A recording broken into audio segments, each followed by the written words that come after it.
Kenapa Ukraina yang begitu gencar dibantu NATO, dibantu Amerika Serikat, coba kurang apa lagi? Kok nggak bisa ngalahkan Rusia? Kalau aku premisnya aku balik.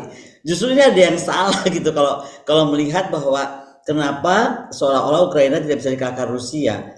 Rusia itu menurut aku dia menggunakan strategi yang sangat canggih lah. Dia coba dengan kesabarannya, akhirnya kan sekarang sudah mulai backfiring. Contoh, ya kan? Bagaimana ke double standaran Amerika terhadap NATO pun terbuka. Contoh, bagaimana Nord Stream sekarang terbuka di Washington, sudah dibuka, ada malah tim investigasi khusus yang menemukan bahwa ternyata rencana meluluh lantakan Rusia itu sudah dirancang 2 tahun sebelum operasi militer khusus ke Ukraina. Jadi memang udah ada niat khusus dari negara Amerika Serikat dan kawan-kawan untuk memang melemahkan Rusia menggunakan Ukraina gitu loh. Jadi bahwa kemudian operasi militer khusus yang harusnya selesai secara bilateral tapi kemudian sekarang menjadi heboh begini ya karena memang terbukti perkiraan Presiden Putin di belakang Ukraina ini bermainlah Amerika dan kawan-kawan yang menjadikan elit Ukraina itu boneka politiknya. Betul bahwa sebagaimana pidato Presiden Putin kemarin, ini sedih tapi sebenarnya Rusia tidak merasa perang dengan Ukraina, dengan rakyat Ukraina, tapi berperang kepada elit di Kiev gitu. Nah itu yang menurut saya harus diluruskan. Kemudian kalau kita mau lihat tentang statement Presiden Putin, itu kan juga jelas bahwa ini malah momentum kebangkitannya Rusia. Rusia baru itu akan lahir. Rusia sudah setahun ini digempur secara ekonomi, politik, budaya, sosial semua. Kan saya udah bilang pada awal-awal kita dulu bicara, tidak pernah ada perang model begini. Perang dengan model segala efek sudah dipakai gitu kan, dengan sanksi yang diberikan hampir mencapai 5 ribuan, diputuskan komunikasi dari dunia internasional, ya kan? Kemudian diputuskan Swift Code-nya untuk keuangannya dari dunia internasional, kemudian uang reserve Rusia ditahan, ya kan? Uang orang kaya Rusia diambil, diblokir gitu kan. Never happen in history. Kalau ini fair perang ini, harusnya dulu kita bisa melakukan ini kepada Amerika dong, untuk babak belurnya Afghanistan hari ini, Libya hari ini, Irak hari ini. Kan nggak terjadi. Makanya menurut saya kita mesti sadar bahwa kita nggak boleh terlalu larut dalam propaganda Barat. Kita ini punya posisi yang sangat terhormat negara non-alignment. Jadi akal sehat kita itu harus melihat seperti contoh kalau saya boleh analogikan, mumpung lagi isunya lagi on ya, anak pejabat ngegebukin anak kecil gitu sampai koma gitu. Semua orang marah sama anak ini dan pejabat ini dan sudah dipecat oleh ibu menteri. Tapi apakah kemudian anak pejabat itu betul salah kan kita nggak tahu gitu. Karena dia bisa satu sisi kita melihat juga kenapa anak seorang pejabat gitu kan bisa nekat bikin orang koma, pasti ada penyebab. Nah, sama. Jadi Rusia juga kita harus lihat betul. Apa sih yang bikin sampai Putin itu demikian nekat waktu itu melakukan military operations gitu. Nah, kemudian tadi kembali ke Nord Stream. Kita lihat juga bagaimana dulu kita sudah curiga dari awal ini terjadi sabotase. Waktu itu dibantah. Sekarang terbukti ternyata sabotase itu dilakukan, malah sudah di planning gitu. Lah, ini kan akhirnya merusak sendiri Eropa gitu. Akhirnya saya melihat ini perang adalah perang sebagaimana perang dari sebuah negara unipolar yang sudah terlalu lama berkuasa. Akhirnya ini adalah perang tentang Uber alles Willing gitu. Perasaan seperti Jerman dulu, Uber alles di atas segala-galanya. Jadi dia mau ngapain boleh aja. Hari ini apa kita pernah menghitung dampak dari sabotase itu ke perairannya Swedia, perairan Finlandia, perairan negara Eropa gitu. Apa lingkungan yang rusak di sana? Itu akan saling berhubungan gitu. Kalau kita lihat dan kita berani melihat ini secara kacamata itu lebih holistik. Sampai sini ketangkap nggak cerita aku? Jadi tidak bisa melihat itu seolah-olah sepotong-potong. Sama seperti sekarang orang menyalahkan, ini menyerang kemana? Ke Rusia karena Rusia mau begini, Rusia mau begitu, Putin ingin jadi SAR. Sebentar dulu nih, kita mau lihat dari tahun berapa? Kalau dari 2014-an apa dianggap kemudian Rusia ambil Crimea dan lain-lain, skenario itu dipakai bisa aja. Tapi kalau sekarang kita kasih skenario lain, bagaimana dulu Rusia disuruh melepaskan diri dari paktanya dia, kemudian di 2008 Putin sudah bertanya beberapa kali, kenapa sih saya udah nggak punya aliansi apapun, kenapa kalian maju terus ke arah kami, dan kenapa negara-negara Baltik pun masuk ke NATO gitu. Nah, perasaan seperti ini kan harus kita juga pahami. Seperti tadi saya analogikan tentang anak pejabat tadi. Karena begini ya, kita tuh sekarang masuk era di mana perang itu berubah total gitu. Dan sekali lagi resikonya itu bukan saja diterima oleh dua negara yang berseteru atau beberapa negara yang berseteru, tapi dengan model seperti ini, yang model-model nggak pernah terjadi sebelumnya seperti ini akan ditanggung oleh semua orang. Yang paling parah di dalam perang ini terlihat betul bahwa nilai demokrasi itu gugur. Apa misalnya? Demokrasi itu mengajarkan kita berkomunikasi karena kita tuh mesti saling membantu, saling sejajar dan ini dan itu gitu. Tidak ada perang seheboh ini gitu. Di perang ini semua faktor diplomasi itu ditutup. Even jangankan diplomasi, diplomat Rusia pun tidak dikucilkan. Jadi banyak sekali menurut saya kalau perang ini terus berlangsung dengan pepatah, saya tuh bilang begini ya kalau dalam pepatah tuh, when you playing with fire you get burned. Jadi Amerika ini main-main api gitu dengan mengganggu Rusia dan sekarang dia terbakar. Nah masalahnya sekarang titik keluarnya tuh kapan Amerika dan NATO tuh dari masalah ini? Karena sekarang sekali lagi PR-nya bukan di kenapa Rusia atau kapan Rusianya, tapi dibalik kapan Amerika dan NATO itu punya muka atau punya harga atau punya keberanian untuk menarik mundur atau sadar bahwa ini perang akan berkesudahan, atau mereka menemukan mandala perang baru, which is bisa-bisa masuk ke kawasan kita. Dan menurut saya hanya dua kemungkinannya, apakah Taiwan akan dipindah mandala perangnya ke Taiwan ataukah mandala perang Laut Cina Selatan. Jadi itu aja. Kalau saya menurut saya cuman momentumnya cuma tinggal tunggu tiga itu. Jadi bukan menunggu Putin, bukan menunggu Rusia. Jadi Anda ingin mengatakan sebenarnya Ukraina cuma casing doang, bukan nih? Oh, casing, exactly. Kalau itu sudah pasti. Exactly. Dari awal saya kan yang sudah bilang bahwa Ukraina casing. Malah waktu G20 sedang berlangsung dan kemudian Zelensky membuat hoax gila-gilaan. Dia kirim bom ke Polandia lalu nyatakan bahwa ayo aktifkan Artikel 5. Ini dari Moskow gitu kan. Itu kan sudah bilang yang bisa menjadi penjahat perang abad ini itu justru Zelensky. Bagaimana mungkin Anda kepala negara ada pertemuan di G20 di Bali sana yang jauh dari negara Anda, terus Anda bikin hoax, berharap karena lagi ketemulah di G20 itu, maka kemudian Artikel 5 karena negara-negara NATO ada di sana, itu diaktifkan. Makanya saya bersyukur sekali di Bali itu Pulau Dewata, Biden tuh waras. Coba kalau Biden nggak waras, Biden kan bilang nggak mungkin ini dari Moskow, terlalu jauh dia ke Polandia. Itu pernyataan Biden pagi-pagi. 3 jam kemudian Gedung Putih menyatakan itu bukan dari Moskow. Nah, tapi kemudian dunia seolah-olah melupakan kesalahan Zelensky itu. Lupa bahwa kalau waktu itu Zelensky, kalau Biden itu tidak sedang sadar, kalau White House tidak membantah, benar-benar Artikel 5 diaktifkan, selesai perang dunia udah dari kemarin-kemarin. Tapi kan kita semua seolah lupa itu gitu, dan terus aja membuat panggung untuk Zelensky dan Ukraina. Jadi perang ini akhirnya akan masih bergantung dengan Amerika gitu ya, Bu Koni? Pasti gini ya, kalau kita menempatkan sesuatu itu kita lihat dari kacamata yang sangat fair lah. Saya nggak akan bela Ukraina karena udah terlalu banyak bela Ukraina. Ngapain? Ada di Amerika di situ, ada NATO di situ, bukan cuma bela loh. Mereka bantu senjata dan lain-lain. Saya mau lihat kan begini, tantangan yang dihadapi Rusia itu nggak pernah dihadapi oleh gini ya, manusia itu berperang sejak abad ke-5 yang menggunakan aliansi atau kelompok ya. Itu sejak abad 5. Sekarang abad 21. Tapi nggak pernah ada orang berperang dengan cara begini terhadap Rusia. Rusia itu nggak punya sekutu, nggak punya aliansi, disuruh bubarin waktu itu, ya kan? Kemudian dia nggak punya mitra diplomasi hari ini, seolah-olah semua orang mengucilkan, itu seperti saya sampaikan. Kemudian bentuk konfrontasi perangnya sendiri itu skalanya udah lebih sangat intens. Tadi saya bilang ekonomi segala macam gitu. Jadi kalau dulu perang-perang tuh hanya efeknya penahanan atau pencegahan gitu. Kalau konservatif tuh dulu containment, perang dingin gitu kan, containment. Ini nggak containment. Apa yang dilakukan Amerika Serikat itu sepenuhnya ingin mengontrol, menghancurkan ekonomi politik Rusia. Dan menurut aku ini dilakukan Amerika sebenarnya untuk test case sebelum dia melakukan ini kepada Cina.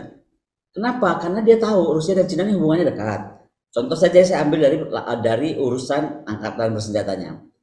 Adalah Cina bersama-sama Rusia yang membangun kekuatan pertahanannya bersama-sama dalam tahunnya. Misalnya dalam waktu itu merencanakan 2010 sampai 2010 membangun Brown Water Navy, sampai 2020 membangun Green Water Navy, sampai 2030 membangun Blue Water Navy. Bedanya Cina mengarah ke sini, Laut Cina Selatan terus ke bawah ya kan, Indian Ocean. si siapa Rusia naik ke atas. Tetapi mereka punya konsep yang sama, gitu. Walaupun mereka bukan aliansi. Jadi satu hal itu. Kedua, menurut saya Amerika tuh sudah banyak tertinggal dari Cina teknologi ya, secara teknologi. Dan Amerika sekali lagi karena dia berpikir ala Jerman dulu berales, dia nggak bisa terima itu. Terlalu lama dia menjadi superpower, dia nggak bisa terima itu. Tetapi untuk membantai Cina hari ini dia mikir sekali, sangat. Makanya yang dia mau harapkan sebenarnya menghancurkan Rusia dengan mampu menciptakan prospek kemenangan sebenarnya untuk melawan Cina, gitu loh. Kenapa dari awal saya bilang kita harus lihat ini betul-betul secara geopolitik, geostrategi, geoekonomi dan lain-lain. Karena kita mesti ingat tahun 2045 itu di depan mata. Sekarang tahun 2022. Indonesia di tahun 2045 itu akan menjadi negara 5 terbesar di dunia dan artinya terkuat di Asia. Pasti itu setelah Cina. Jadi Anda harus bayangkan kalau nanti di 2045 dia sudah selesai dengan Cina, yang akan dicari gara-gara oleh Amerika siapa dan kawan-kawan? Ya Indonesia pasti. Karena mereka nggak mau pernah melihat ada negara berkembang, maju dan besar, gitu loh. Attitude uber alles ini dari negara-negara global North itu menurut saya sudah terlalu asik dimainkan dan enggak membiarkan ada lagi ruang untuk demokrasi, dialog dan diplomasi. Terbuktikan sekarang contoh, kita ditekan. G20 itu bukan forum PBB, G20 itu forum ekonomi. Tapi kita berhasil ditekan, pokoknya kalau nggak Zelensky dikasih ruang gitu kan, kita nggak mau datang. Kalau Putin hadir kita nggak mau datang. Ditekan kita tuh, gitu loh. Padahal kita negara berdaulat. Katanya selama negara demokrasi nggak saling menekan, harus saling menghormati. Kok nggak terjadi gitu? Toh kita pun melakukan itu. Toh itu yang dilakukan juga Zelensky pagi itu di less dari 24 hour dari kesuksesan hari pertama kita di G20. Jadi menurut saya be very careful karena menurut saya sabotase yang mampu dilakukan Amerika Serikat terhadap Rusia, Nord Stream-nya, lalu sabotase tega mensabotase itu kan punya Jerman juga bukan punya Rusia sendiri, ya kan? Itu kan Jerman sekutunya. Tapi dia bisa menahbiskan itu semua untuk kepentingannya itu. Nah, intinya ada agenda bersama menurut saya untuk anti Rusia menjadi elemen struktural membangun pentingnya persatuan dalam EU dan NATO. Itulah makanya kemudian dibuat common enemy. Ini kan proses yang sangat normal bahwa kita tuh harus ciptakan common enemy. Nah, sekarang dia sedang menciptakan common enemy itu dan kita harusnya sadar negara global north itu telah mengokupasi negara global south, which is Indonesia ada di south. Itu sudah sangat tidak fair dalam berapa puluh tahun terakhir. Hari ini 1 miliar orang yang ada di global north itu mengontrol kehidupan 7,6 miliar orang di global south. Itu dari ekonomi aja aku ngomong. Nah, dengan bangkitnya Cina, Amerika ribut. Cina pengembangan ekonomi ke sana, Amerika ribut. Karena dia tahu ini akan memakmurkan negara lain, posisi global north dan global south akan saling berkejaran. Dan ini yang dihindari. Nah, the bad side of the story-nya, salah dia tuh bermain-main dengan api dengan Rusia. Itu yang tadi saya bilang di awal. Ketika dia memainkan Rusia seperti ini, yang terjadi sekarang, global south akan makin kuat. Karena Rusia merasa dia bukan lagi North, dia dibetray oleh North. Dengan adanya BRICS misalnya, BRICS akan lebih kuat. Gitu. Belum lagi kalau kita bicara tentang bagaimana mungkin pembentukan currency baru. Bagaimana misalnya sekarang kita relying dengan pelajaran terhadap Rusia. Semua orang sadar termasuk Indonesia kan, oh kita relying sekarang kepada mata uang kita sendiri aja. Gitu. Walaupun nggak mau bikin mata uang baru. Tapi pada mata uang lain-lain. Nah, ini artinya kan juga melemahkan Amerika Serikat. Jadi kalau secara strategi perang, sebenarnya yang kalah udah Amerika dan kawan-kawan. Ukraina mah jangan dihitung kalah lah. Dia memang kalah dari awal, orang dia cuma boneka. Bukan Ukrainanya. The people who govern Ukraine today, bukan Ukrainanya. Ukrainanya saya bersimpati sangat, saya sedih sangat. Saya berharap mereka segera bebas dari pemimpin zolim seperti Zelensky. Karena yang akan membayar semua apapun yang dipinjam dari negara-negara NATO ini adalah rakyat Ukraina. Zelensky akan hilang segera, itu akan merupakan sejarah, itu dia cuma perlu panggung ini sebentar. Tapi rakyat Ukraina, negara Ukraina akan survive. Yang akan bayar semua hutang yang dibuat oleh Zelensky itu ya rakyat Ukraina. Itu yang saya sampai sekarang berdoa tiap hari tiap malam, Ukraina itu segera diselamatkan Tuhan lah gitu. Karena kasihan rakyatnya. Bu Boni, kita geser sedikit ke Indonesia. Berdasarkan paparan Anda tadi, berarti justru yang menjadi ancaman buat negara kita ke depannya itu justru dari Amerika, bukan China. Gini, kita lihat aja sekarang kalau lihat ancaman, kita lihat posisi peta. Makanya mesti dibuka sebuah peta. Kalau tahu saya ini kita mau ditanya, saya akan buka peta. Di kawasan kita, dari tahun 60-an ada FPDA, Five Powers Defense Arrangement. Apa sih Five Powers Defense Arrangement? Itu semua negara yang dulu negara Commonwealth itu masuk ke situ. ada Singapura, ada Malaysia, ada Brunei, ada Australia, ya kan? Dari situ aja udah kelihatan itu adalah apa NATO kecil, ya kan? Atau fakta pertahanan kecil. Prinsipnya sama, satu negara di attack, 5 negara bergabung. Nah, lalu belum cukup itu, disusul sekarang ada The Quad. The Quad itu ada siapa di situ pemain barunya? Ada Jepang, ada India, ya kan? Udah jelas lah, ada Amerika dan Australia. Lalu ada apa lagi gitu? Tiba-tiba Australia merubah doktrin perangnya. Kalau mundur ke beberapa tahun kemarin, dia membuat doktrin perang itu namanya Jericho Plan. Jericho Plan itu adalah perang total udara, perang modern banget. Itu aja dia ngapain dia tiba-tiba merubah jadi Jericho Plan. Yang kedua lagi dia bikin The Quad. Waktu The Quad dibikin, AUKUS dibikin, itu orang-orang cuma bilang apa sih pokoknya ribut banget gitu kan, orang cuman bikin industri bersama, cuman teknologi bersama. Jangan salah, teknologi yang dibuat dengan industri yang dibuat itu adalah sebagai industri yang akan segera support secara logistik alat perang jika terjadi perang di Pasifik, di Asia sini gitu. Contohnya apa?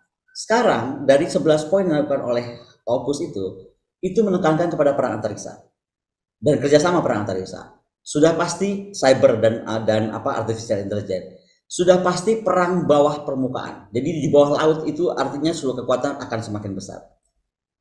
Udara saya sudah ceritakan tadi Plan Jericho. Apalagi negara di sini, Prancis tiba-tiba mengeluarkan buku putih pertahanan. Namanya Le Grand Puissant. Jadi Prancis itu menganggap dia the super power of Asia Pacific. Dia punya pangkalan di New Caledonia, punya pangkalan New Zealand, punya pangkalan di Australia, terus sampai ke pulau dia dekat Afrika. Jadi kalau kita bentangan peta dunia sekarang, bukan cuman Amerika yang punya US Indo-PACOM, Euro-PACOM, ini PACOM itu komando dia itu. Tapi sekarang ada juga Perancis. Tapi Perancis agak lebih kecil, startingnya dari New Caledonia, berhentinya di pulau dia dekat Afrika itu. Tapi kalau ditarik garisnya ke atas semua, itu masuk ke alki kita, masuk ke wilayah kita. Pertanyaannya, apakah Perancis maju dengan begitu banyak kekuatan perangnya di Asia Pasifik itu untuk maju perang? Oh enggak. Di buku putih pertahanan dia cuma bilang, saya berhak melindungi warga negara saya. Berapa warga negara yang dilindungi warga Prancis? Cuma 1.700 orang. Jadi Anda bayangkan, melindungi 1.700 orang, dibangun komando-komando pertahanan yang akan dapat segera berubah dia switching menjadi fakta, karena bukan cuma Prancis, Inggris sudah tilt to Asia, Amerika sudah jelas-jelas zaman Obama bilang bahwa sekarang ke ke Indo-Pasifik pandangannya kan. Jadi kalau ditanya kawasan kita dalam posisi terancam, ya Indonesia dalam terancam sangat gitu. Makanya itu saya bilang jauh-jauh hari doktrin kita mesti berubah, ancaman kita mesti jelas. Bahwa Cina dianggap ancaman, yes, bisa saja. Tetapi ancaman Cina itu menurut saya juga ada masalah lagi di UN. Kita ini kalau mau disebut masalah dengan Cina apa? Laut Cina Selatan kan? Yang selama ini dikobar-kobarkan selalu di Laut Cina Selatan. Yeah. Apa yakin di Laut Cina Selatan tuh nggak ada historical claim-nya? Ada. Orang saya sekolah perang saya di Taiwan dan sekolah Laut Cina Selatan saya di Cina. Jadi di Taiwan itulah saya bisa lihat semua dokumen tentang bukan cuma dokumen biasa, arsip, archive dari abad-abad masih Song Dynasty dan sebelum Song Dynasty jauh. Bagaimana logistik dia sebarkan ke Nansha dan Spratly, bagaimana kapal militer ke sana untuk patroli dan ini dan itu. Jadi secara hukum internasional, uti possidetis doctrine atau terra nullius itu adalah haknya Cina. Pertanyaannya, kenapa Cina setiap ditanya di forum internasional, mana bukti lu historical claim? Dia nggak bisa perlihatkan. Karena ada di Taiwan. Dulu kan mereka satu. Yeah. Nah, itu jadi menurut saya, dunia ini mesti dipaksa untuk lihat jujur satu masalah gitu. Jangan mau di framing. Nah, saya kemarin dapat kabar dari salah satu kawan profesor. Ternyata dalam salah satu kunjungannya ke Korea, dia diajak untuk bikin kapal yang itu adalah percobaan kapal perang nuklir untuk kemudian membantu energi. Jadi kan memang kita kan lagi ada bicara tentang energi terbarukan. Tapi coba lihat nih, negara-negara yang beraliansi dengan Amerika itu jahilnya. Dia bilang, oke, kita bantu, kita bikin kapal yang kemudian kita buat pembangkit tenaga nuklir kecil untuk mengalirkan ke pulau-pulau yang diperlukan gitu. Pertanyaan aku kan sederhana. Kenapa lu tantang mesti laut, kenapa mesti laut Cina Selatan? Kenapa nggak bikinnya di Maluku yang suka mati listrik terus setiap berapa jam? Nah, saya kan berapa kali ke Maluku mati listrik melulu, ya kan? Kenapa nggak di Tanimbar atau kenapa nggak di yang lain-lain? Kenapa mesti laut Cina Selatan? Kan kayaknya kita didirect ke sana, sama seperti dulu kita didirect ke Timur Timur. Ya kita jangan bodoh dua kali gitu maksud saya. Apalagi di tengah kita sekarang melihat bahwa Rusia bisa dikucilkan dari faktor diplomasi di apa ya propaganda dunia itu seolah-olah udah nggak mau tahu lah pokoknya Rusia salah gitu. Itu kan menyedihkan. Sementara posisi Indonesia itu kita punya kehormatan yang sangat besar karena kita itu adalah negara yang mencetuskan non-alignment movement. Dan inilah sebuah gerakan yang memiliki potensi yang lebih kuat untuk mencegah ketidakfairan, mencegah konflik besar yang PBB tidak mampu karena PBB terlalu di drive oleh Amerika dan kawan-kawan dan juga memang ada di sana gitu. Makanya sekarang ini kalau saya ditanya apakah gerakan non blok bisa hidup lagi bisa, tetapi kantor kantor non alignment movement kita jangan ada lagi di Amerika, ya kan? Sebarkan dong. Misalnya kalau untuk non alignment movement kantornya satu di Jakarta, satu di Beijing, satu di Moskow gitu kan seru gitu loh. Jadi ada balance yang bisa terjadi karena sekarang terbukti negara-negara yang dipersatukan oleh aliansi militer itu memang cenderung untuk menghajar ini friends or friends atau full of friends, temannya teman ya kan atau musuhnya teman. Jadi apa ya kalau di dalam pergaulan biasa-biasa tuh kita tuh jadi kayak gerombolan gitu. Si gerombolan ini dengan PD-nya kesana kemari karena nggak berani lagi dia face to face berani berantem secara man to man gitu secara terhormat dua arah bilateral gitu. Itu kan coba apa sekarang di drive multilateral ya? Karena dari gebulnya juga multilateral. Bu Koni, ini setahun perang Rusia Ukraina kita ngelihat kan sepengetahuan kita ini hubungan Rusia dan Cina ini kan sangat dekat. Tapi alih-alih yang membantu langsung itu justru bukan Cina, justru Iran kalau dilihat dengan bantuan drone dan lain-lain lah. Nah, menurut analisa Anda, kenapa Cina tidak mau secara terbuka membantu Rusia mengirim peralatan militer? Jadi gini ya Mas, kita tuh harus lihat negara seperti Rusia, negara seperti Cina, dia itu punya badan yang sangat keren gitu. Selain badan intelijennya keren, militernya keren untuk spy-nya dan lain-lain. Dia punya sebuah organisasi atau badan yang sangat penting buat negaranya, nggak seperti Indonesia. Mereka punya National Security Council. Semua. Nah, di National Security Council inilah semua itu diukur betul gitu. Kapan, bagaimana, dan apa. Karena ini kan bukan masalah, oke gue punya senjata sekarang gue bantu. Banyak yang diperhitungkan. Coba kita lihat statement beberapa hari ini dari Cina. Statement bahwa jangan ngatur kami, itu keberdaulatan kami kan. Itu kan statement keras sebenarnya. Kalau dari bahasa diplomatik. Menunjukkan bahwa Cina jangan-jangan diancam untuk nggak bantu Rusia, tapi kapan bantu Rusianya itu terserah Cina. Gitu. Demikian juga yang lain gitu. Dan jadi kalau saya bilang Cina dan Rusia itu sekarang sedang bermain sangat cantik karena tahu lawan yang dilawan ini pertama licik. Kalau saya bilang boleh licik ya, karena dia tuh apa ya tega gitu melakukan apapun. Contoh dengan dia sekali lagi coba bayangin Nord Stream itu punyanya Jerman. Berapa persen tuh punya Jerman? Sedikit aja punyanya berapa persen besar tuh punyanya Rusia. Tapi kalau nggak salah Jerman tuh 11 atau 19% saya lupa untuk modal di Nord Stream. Tapi dia tuh punya saham di situ. Bayangkan tega-teganya Amerika melakukan itu terhadap Jerman. Belum lagi kita melihat tadi efek apa yang terjadi secara ekonomi, ya kan, secara energi terhadap bangsa Eropa, ya kan. Ya, sekarang Eropa survive juga kan kita tahu kenapa. Mereka kan mengambil dari mana-mana yang jauh lebih mahal daripada dari Rusia yang kalau Nord Stream-nya masih berjalan dan tidak ditutup. Jadi itu saya bilang agak mengerikan. Makanya jangan dianggap Cina tidak membantu. When-nya yang perlu. Yang pasti pernyataan Putin kemarin itu menurut saya keren sekali. Jadi Putin itu tidak menyatakan dia akan menggunakan nuklir kan selama ini difitnah terus, oh dia akan pakai nuklir, wah bahaya dia pasti pakai nuklir. Enggak, dia pertama bilang ini adalah momen menentukan sejarah dunia yang baru, bukan saja sejarah Rusia tapi sejarah dunia yang baru karena tidak ada yang berani bersikap seperti Rusia. Nomor dua, dia bilang bahwa dia menangguhkan partisipasinya di New START. Bayangkan New START itu tanda tangan kemarin oleh Putin bersama Biden di 2021 kan, dan baru bisa diperbaharui lagi berarti 2026. Di sekarang ini dia bilang dia tangguhkan itu. Artinya apa? 9 ribuan 6 ribuan ya hulu ledak yang dimiliki oleh Rusia itu akan ya nggak keluar dari agreement ini, artinya itu satu step sebelum betul-betul dia pakai kan. Dan kita mesti tahu hari ini sebenarnya kalau Amerika terus bermain api dengan Rusia, dia harus sadar sadar-sadarnya 90% peluru ledak nuklir itu ada di dua negara ini. Jadi salah satu dari dua ini trigger dunia kiamat. Nah, inikah semangat uber alles yang dimiliki oleh Amerika yang akan terus dipelihara? Jangan salah, paling tidak banyak rakyat yang sudah terbuka matanya. Banyak rakyat Amerika yang terbuka matanya, akademisi Amerika yang terbuka matanya, kita bisa sebutlah orang yang menentang banget apa yang dilakukan Amerika. Demikian juga di negara-negara NATO. Saya baru kembali dari pertemuan itu karena saya masuk dalam akademisi non-alignment movement kan. Nah itu rakyat akademisi Jerman, akademisi Rusia, akademisi Prancis, akademisi dari beberapa negara itu juga sudah melihat demokrasi bisa rusak sama sekali dengan apa yang dilakukan oleh Amerika sekarang terhadap Rusia. Jadi dampaknya nggak cuma terhadap Rusia nih, tapi kepada dunia. Dan kita semakin kehilangan kepercayaan terhadap globalisasi, terhadap demokrasi. Karena kok kayak begini modelnya gitu.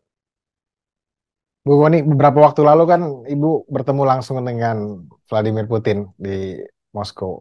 Ada momen-momen yang bisa diceritakan nggak kembali Bu di sini?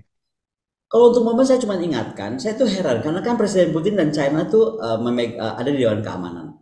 Jadi menurut saya harusnya peran di Dewan Keamanan itu bisa dimainkan dengan cantik. Tapi kembali karena saya keperhatikan ya apa sih cara berdiplomasinya Beijing, cara berdiplomasinya Moskow, langkah Beijing, langkah Moskow, kelihatan sekali mereka sangat sangat tertata gitu, hati-hati. Tetapi bukan artinya mereka akan siap kalah, tapi mereka akan siap menang dengan cara yang secantik mungkin di tengah gempuran seperti ini. Kembali tadi kan saya ceritakan, menurut saya kalau Ukraina udah jelas boneka ya, tapi Rusia itu dia ceritanya adalah sasaran sebelum beraninya Amerika tuh menyerang Rusia. Makanya sekarang kalau kita perhatikan lagi, kenapa tiba-tiba isu Taiwan jadi ramai lagi? Tiba-tiba Pelosi dan siapa yang kemarin terakhir berkunjung juga ke Taiwan. Iya kan? Laut Cina Selatan diotak-atik lagi seolah-olah akan terjadi sesuatu Laut Cina Selatan. Karena menurut saya mereka pun udah mulai gerah nih, Eropa sendiri. Kok kelamaan ya? Ini gimana ceritanya? Karena kan banyak juga yang komplain. Jangan dibilang Italia, Perancis semua nggak ada demo. Apa mereka juga merasa ini perang yang sudah nggak fair gitu. Nah, berarti Eropa juga salah kalkulasi maksudnya Bu, mau dalam membantu Ukraina? Ya karena NATO diatur sama Amerika kan. Kalau nggak juga nggak akan begini ceritanya kok. Coba kalau mereka punya hak suara yang sama, ya kan? Yang tidak hanya mendengar, mereka pasti nggak akan begini ceritanya. Misalnya waktu itu Jerman bilang nggak mungkin nih kalau begini caranya yang akan mati pertama Jerman karena dia tuh hub daripada semua energi masuk kemanapun juga gitu kan di Eropa misalnya. Dan misalnya Nord Stream itu adalah hak kami untuk investigasi juga dan mengumumkan hasil investigasi. Ini kan tertunda sampai ada wartawan Washington Post yang mendorong investigasi ini dan terbukti bahwa memang sudah dirancang semua desain ini semua terjadi sudah sejak 2 tahun lalu. Gitu. Terakhir Bu Koni, selama perang setahun Rusia Ukraina ini kan ini benar-benar perang modern ya. Kita bisa melihat ketika main battle tank bisa hancur oleh drone, ya kan, artileri oleh drone. Ini benar-benar di luar dugaan banyak orang. Apa kira-kira pelajaran bisa diambil terutama untuk Kementerian Pertahanan dan TNI Indonesia ini? Yang pasti mesti begini, terbukti perang sekarang itu lebih mengerikan dan lagi itu kekuatan naval strategic warfare itu sangat penting. Jadi di mana sebenarnya kekuatan trimatra, kalau kita sebut bahasa kita itu trimatra terpadu, itu ternyata sangat penting. Di sini kelihatan betul ketika satu angkatan itu sangat berkelindan dengan angkatan lainnya. Karena kalau zaman perang dunia dulu kan, angkatan laut, angkatan darat, angkatan udara kayak masing-masing. Tapi perang modern itu membuat mereka dalam satu network centric yang betul-betul satu komando. Nah, selain satu komando, mereka tuh harus saling berkesinambungan senjata yang dimiliki, alutsista yang dimiliki. Jadi procurement tuh harus dipikirkan betul. Maka pelajaran apa yang mesti diambil Indonesia? Pertama, tetapkan ancaman kita itu siapa. Kedua, ancaman kita itu sampai mana yang mesti kita deploy pasukan. Ketiga, ya kan, itu akan menentukan doktrin apa yang kita mesti miliki. Karena menurut saya dengan tadi saya cerita soal apa yang akan terjadi di kawasan di between 2023 ini ke 2045 itu adalah yang pasti perang kawasan. Nggak mungkin di attack Indonesia langsung gitu, nggak mungkin. Itu pasti di attacknya dengan model kayak Rusia sekarang, diganggu-ganggu gitu. Contoh mungkin dari Papua atau dari mana saya nggak tahu, Aceh lagi mungkin hidupkan gitu. Tapi akan dimulai dari situ, kita nggak stabil, kemudian kita dihajar dan macam-macam. Nah, yang terjadi kemudian, maka pelajaran buat Kemhan dan Kemlu adalah satu, tetapkan siapa ancaman dengan jelas. Dua, apa kita rubah doktrin pertahanan kita. Nggak bisa lagi inward looking defense. Kita ini sekarang kan pertahanan ke dalam, makanya diributnya dalam aja melulu, nggak pernah ngeributin orang di luar. Kayak berantem sendiri gitu. Tapi padahal yang sedang mengancam kita itu adalah ancaman dari luar yang sudah sangat di depan mata, karena mereka sudah establish di sini, bukan lagi mau tapi sudah ada, tinggal membentuk rupa aja yang belum gitu. Tapi itu Jadi pasti. pertahanan semesta itu apakah masih relevan, Bu? Kalau saya melihatnya begini, pertahanan semesta itu kalau mengagumi perang Ukraina, seolah-olah rakyat Ukraina itu apa bisa survive 1 tahun. Ini kalau percaya dongeng Zelensky ya, Eh, rakyat Ukraina bertahan 1 tahun karena tadi semangat apa namanya permesta dialah atau apapun. No, rakyat Ukraina bertahan karena dibantu penuh oleh NATO pertahanannya Ukraina itu. Jadi kalau ditanya perang modern masih konteksnya sama nggak dengan pertahanan rakyat semesta? Enggak, sorry to say. Karena menurut saya agak susah untuk mempertahankan model perang masa depan dengan pertahanan rakyat semesta. Karena semua udah terlalu canggih. Semuanya udah precision.